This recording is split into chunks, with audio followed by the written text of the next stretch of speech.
قرآن شروع ہوتا ہے الف لام میم ذالک الکتاب لا ریب فیہ ھدی للمتقین. یہ جو رمضان ہے اس کو قرآن کے ساتھ بہت مناسبت ہے. یہ ایک دوسرے کے دوست ہیں.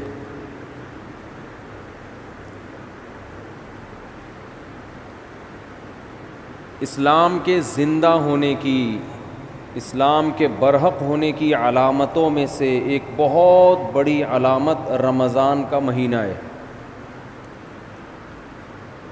کوئی بھی جھوٹی دعوت، کوئی بھی جھوٹا مذہب 1400 سال گزرنے کے بعد بھی اتنا زندہ اور اتنا ایکٹیو نہیں ہو سکتا جتنا اسلام ہے.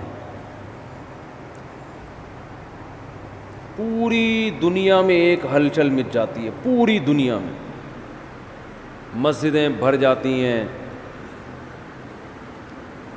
لوگ سحری اور افطاری کے انتظامات شروع کر دیتے ہیں.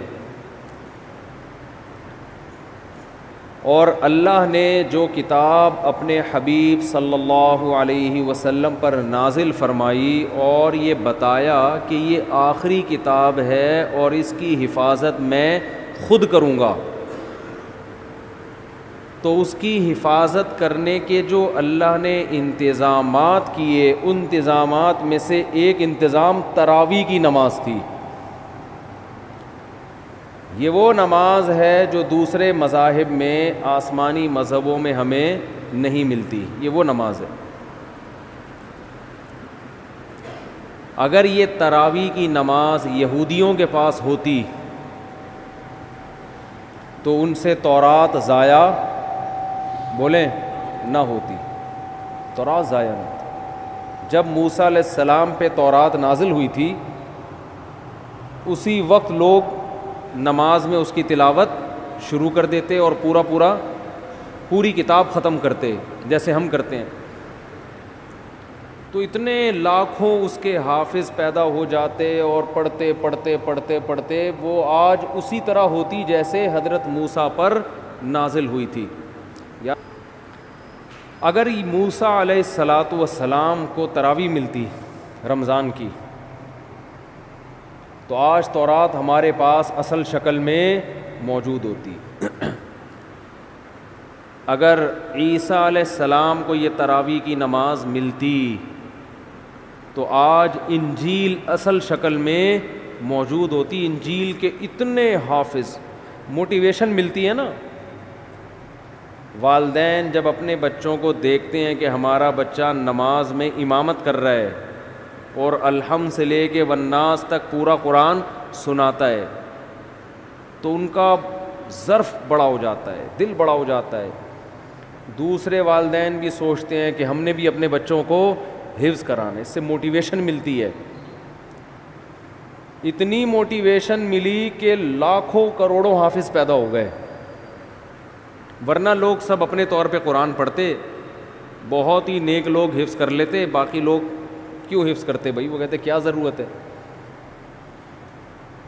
مجھے اپنا بچپن یاد ہے، میں جب حافظوں کو تراویح میں پورا قرآن پڑھتے ہوئے دیکھتا تھا نماز میں، میرا بہت دل چاہتا تھا کہ کاش اللہ مجھے بھی یہ صلاحیت دے کہ میں بھی الحمد سے لے کے والناس تک مصلی پہ کھڑا ہو کر پورا قرآن پڑھوں. ایک دل میں جذبہ ہر سال جذبہ پیدا ہوتا تھا. اب بچپن میں تو ہم اسکول کالج میں پڑھے، ہمیں کہاں ٹائم ہی نہیں ملا. لیکن جب ادھر کو آئے نا تو پھر بڑی عمر میں نے حفظ کیا اور بڑی تمنا تھی. پڑھائی کے دوران حفظ کرتے کرتے بالآخر جب پہلی مرتبہ میں نے قرآن سنایا ہے تو پوری رات بیٹھ کے میں یاد کرتا تھا. پوری رات. بہت مشکل تھی نا، کچا تھا، سنایا صحیح تھا. جیسے مجھے یہ موٹیویشن ملی اور بھی مسلمانوں کو یہ موٹیویشن ملتی ہے. تو پچھلی کتابیں جو تھیں چونکہ ان شریعتوں کو اللہ نے ختم کرنا تھا، اللہ کو پتہ تھا کہ یہ ایک خاص وقت کے لوگوں کے لیے، زمانہ چینج ہوگا تو اس حساب سے اللہ کا جو آسمانی مذہب ہے اس کے احکام بھی آہستہ آہستہ چینج ہوں گے زمانے کے لحاظ سے. تو اس لیے اللہ کے علم میں یہ بات تھی کہ ایک آخری پیغمبر کو میں بھیجوں گا محمد صلی اللہ علیہ وسلم, اور انہیں جو شریعت دوں گا وہ قیامت تک کے لیے قابل قبول ہوگی. ایسی شریعت ہوگی, وہ ہمیشہ, وہ ہر دور میں ہر جگہ پہ چلے گی. وہ